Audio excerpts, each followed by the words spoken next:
two Venezuelan fighter jets actually flew over a U.S. Navy ship as a show of force. These two F-16 Venezuelan fighter jets flew over the USS Jason Dunham, and the Defense Department, according to multiple officials, essentially confirming this news. Yeah, this was likely in response to that lethal strike that the U.S.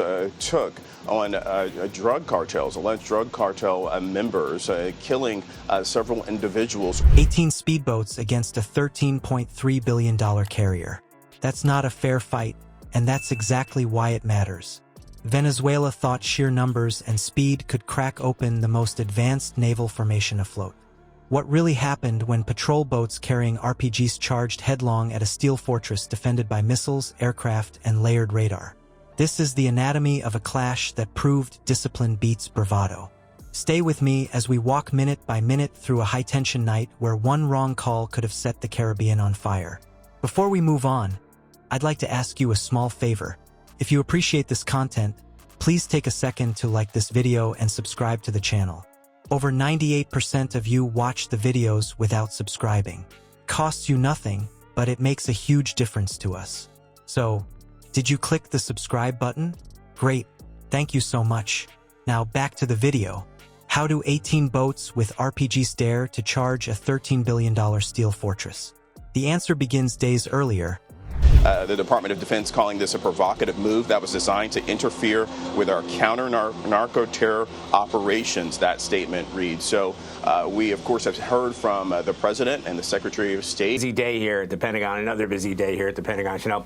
So this, what we're seeing, as Willie pointed out, this is an escalation, and we got that first. We broke that story last night. Then we got the confirmation from the DoD. A higher level of tensions between the U.S. and Venezuela with this lethal strike that took place earlier in the week, but the U.S.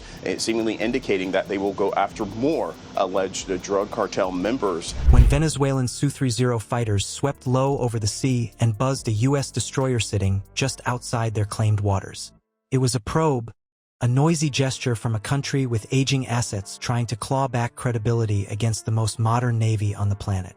That flyby carried no missiles, no shots fired, but it was enough to tell everyone watching that Caracas was ready to play a dangerous game. The Americans read it for what it was: testing. A reminder that one small act could spiral into open confrontation. And so the U.S. strike group adjusted, kept radars spooled up, but withheld action. At this stage, restraint looked like control. Venezuela, however, read that same restraint as weakness. In their view, hesitation suggested the chance to push harder.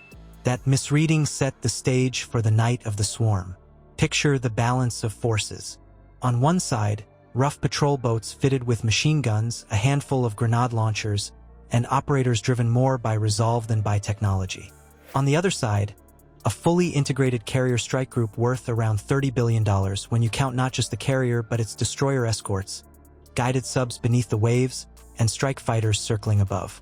One was a patchwork flotilla, the other was a system of systems with every sensor feeding into a shared combat picture. The Pentagon loves the word operation, but they haven't really named what this is, what this mission is.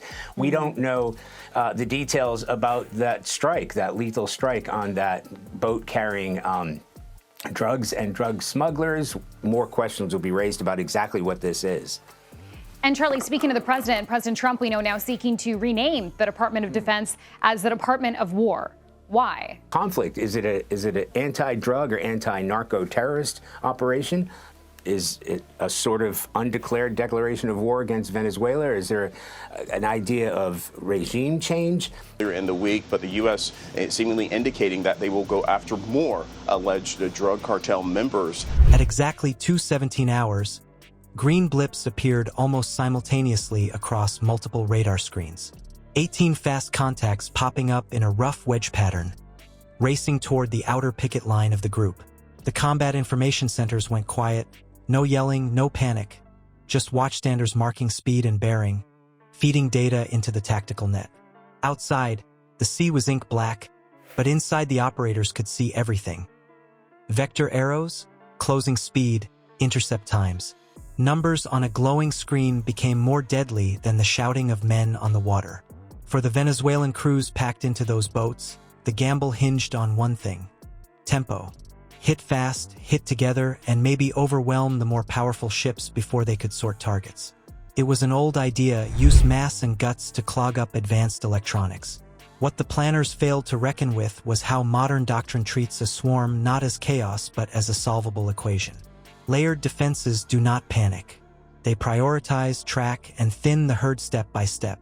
Meanwhile, the strike group commander issued a single order. Track them, do not fire first. This was not weakness. It was discipline rooted in years of exercises where the greatest hazard comes not from an enemy missile but from an overeager trigger finger. By holding fire until the geometry left no doubt, the admiral shaped the rules of the fight. Within minutes, helicopters lifted from the decks, orbiting with night vision sensors sweeping the waves. Aegis-equipped destroyers aligned fire control radars, while phalanx CIWS turrets hummed as their barrels spun up in silent readiness. Each layer had a role: long-range surveillance, medium-range guns, close-in cannon, like concentric rings of steel and electronics waiting to crush anything that pushed too far. Then came the first break. The range collapsed to within direct naval gunfire distance. 5-inch turrets pivoted smoothly, elevated, and opened up. The effect was instant. One boat became a fireball, then a second split in half, the flash carried on the night air. For the attacking sailors, speed meant nothing against radar that locked their path and guns that fired 30 rounds a minute with cold precision.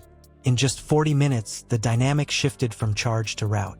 Swarm discipline on paper crumbled into isolated craft jerking wildly across the waves, each a lonely blip hunted down by helicopters guiding destroyer fire. By dawn, 12 boats were gone, strewn in burning wreckage. 6 fled in disarray, chased but not annihilated. The sea itself testified that numbers without coordination are only noise against structured firepower. This is the story of how a rash gamble turned into a lesson written in smoke over the Caribbean night. So what message did this failed strike send to every nation watching the exchange? That is the final piece we must now consider. The lesson of that night is simple. Modern naval warfare rewards discipline, technology, and restraint. Not loud charges, not reckless fire. The strike group proved that patience linked with layered defense creates control. Those small craft set out to intimidate a steel citadel.